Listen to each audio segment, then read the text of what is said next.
Aciari nĩ moritio kwaga kũgĩa na wagagu o wothe ũkoniĩ ũkinyanĩria wa mĩtaratara ya igeranio cia mũthia wa mwaka ona thengia ya sekta ya gĩthomo kũnyihĩrio mbeca cia mahũthĩro.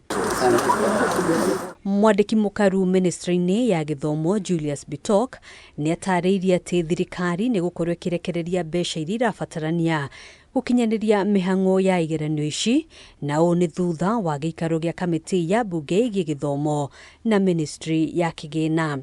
The Committee of Education actually made a decision that they will provide the money that is required for exams. So I want to assure all learners around the country that their examination fee will be paid as directed by the Committee on Education from the national. We made it very clear that the money has to be provided. And I want to assure parents out there and everyone else that there was a commitment from the National Treasury that they shall provide the money and our students will sit for exams. Maya meyumĩririe hĩndĩ ya gĩikaro gĩa anyiti itemi sekta-inĩ ĩno kũrĩa ministry ya gĩthomo ĩrugũririe mũtambo wa KEMIS ũrĩa ũgũkorwo ũkĩhũthĩka kwandĩkithia weru arutwo othe kwambĩrĩria mweri wa mũgwanja. By 15th of July, we shall start enrolling learners afresh into KEMIS, 15th of July. And we already have the system in place. It's not that we are introducing really, or rather we are creating it from nothing. We are picking our already developed system. Previously, we had systems that were in silos. TVET used to have what we call TVET MIS, Information Management System. Basic was running NEMIS, and universities are running theirs. Right now, we want to have an integrated system where you can log in and have one-stop shop. What I'm asking the ministry is to make sure that the system works.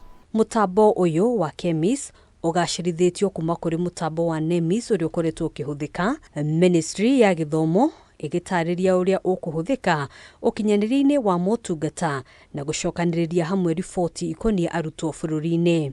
Is 3.0. The new system KEMIS is 4.0. And we are really very excited to ensure that we are going to create portals for everybody, including the parents, including the partners, including the county directors of education, including everybody. O mũrutwo egũkorwo akĩheo namba yake ya mwanya ĩrĩa ĩrĩhũthĩkaga kũrũmĩrĩra ũrĩa aratwarithia na mbere mathomo thĩinĩ wa ngathĩ ciothe. We are working very closely with the State Department for Immigration and Citizen Services, and the Director General is here. And we have agreed that they are going to supply all the learners with a unique personal identifier called MIHANG'O number.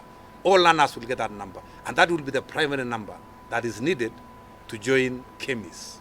So, and they have assured us that it will be generated digitally, the number, the 9-digit number. And they have been doing it, but we now want to roll it all over the country. Oho kũhĩtũkĩra mũtambo wa thimũ, aciari nĩ marĩhotaga kũrũmĩrĩra maumĩrĩra ma gĩthomo makoniĩ arutwo. Ona kũhana ũguo thirikari ĩkĩũrio gũtigĩrĩra aciari arĩa matarĩ mĩtambo ya thimũ matinatigĩrĩrwo. So we are trying to make it more easier and more convenient, so that you don't have to go to, if you want to get the report of your child, just use the app. You query the app, you key in the identity of the child, and you can be able to get the results of the end of term of your child because you have an app. We have 90% of our parents who are already having smartphones. Let us not also forget the 10% because they are equally important. Handũ-inĩ ha Kameme TV, njĩtagwo Ngina wa Wandĩro.